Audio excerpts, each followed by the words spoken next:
This is the Team 1 presentation for this week's debate. We will be presenting the argument that Six Sigma is more effective in healthcare operations than total quality management. First, some background on Six Sigma. Six Sigma is a project-oriented quality improvement framework that provides businesses with data, analysis, and tools in order to improve their processes. It measures all imperfections in output with a goal of 3.4 errors per 1 million opportunities. This comes from the range of values in a normal distribution that fall within 6 standard deviations, 3 standard deviations on each side of the median. The emphasis within Six Sigma on data collection and analysis helps identify root causes of problems, which is often crucial to improving a product or a process. Six Sigma uses a structure called DMAIC, or Define, Measure, Analyze, Improve, Control.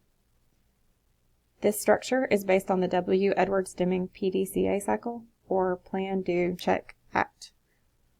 Within DMAIC, the steps are fairly self-explanatory based just on their names.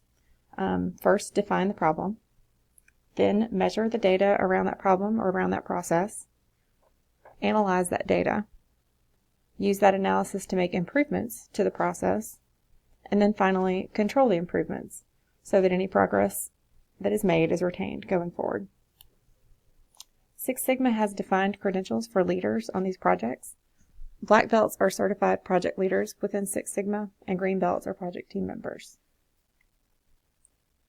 Some of the data tools used in Six Sigma which contribute to its success are those shown here.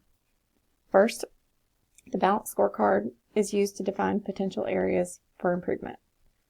Then the quality function deployment includes procedures to help understand the customer needs and what is of the most value to them.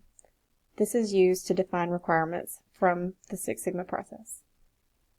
The cause and effect matrix takes those customer needs and assigns rankings to them to weight them and come up with an overall score for each. This helps determine what projects are most important or perhaps need to be addressed first. The chart shown on the slide is a sample cause and effect matrix in which the score in the far right column would indicate that the process number 1 to be the most crucial. The failure modes and effect analysis identifies potential reliability problems so that they can be corrected during development rather than later on throughout the process. The t-test calculates a statistic to compare the collected data in order to validate test results from small sample sizes. The statistical process control chart looks at samples taken over time and compares them with an upper and lower limit in order to look for variation. And finally, the design of experiments looks to identify the relationship between process inputs and process outputs. The article we all read in this module was titled, Integrating Six Sigma with TQM, a case example for measuring medical errors. Here are some of the main points from that article. First, Six Sigma seeks a non-existent error rate, and many healthcare processes require a 0 error rate. Also, healthcare already includes quality management requirements from the JCAHO, and Six Sigma can be an expansion on this quality process that's already in place. In addition, Six Sigma has a strength in data measurement and analysis where TQM falls short. This aids in the identification of root causes, which is also a key within Six Sigma.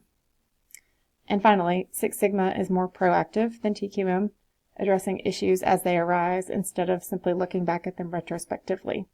This is a more effective way of continuous improvement.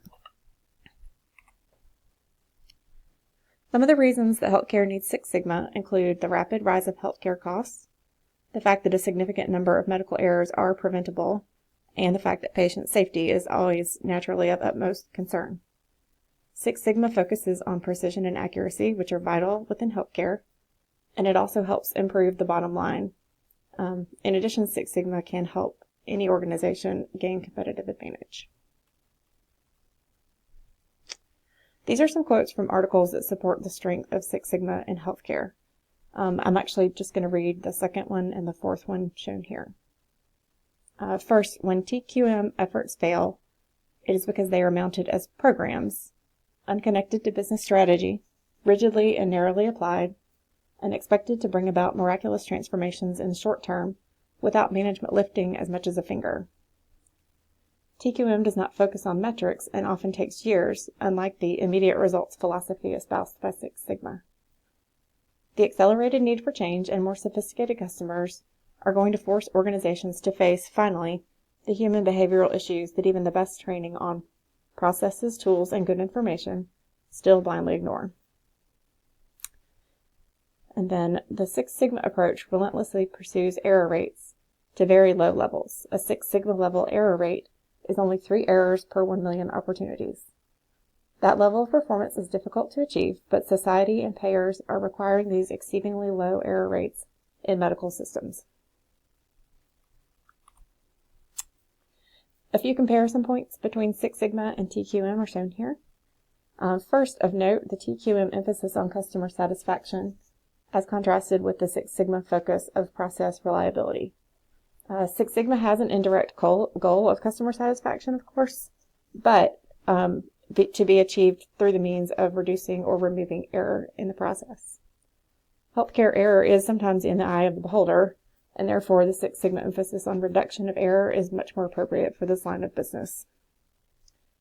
The training and leadership within TQM put the burden on everyone to improve quality, whereas the Six Sigma method of defined project leaders in the quality initiatives allow healthcare professionals to do their jobs without also taking on this conscious effort of doing quality improvement projects as well. Finally, the measure of success in both is overall financial performance, a slightly different look at the two, one being the project focus savings and the other being market share, which is again a more customer-centric metric.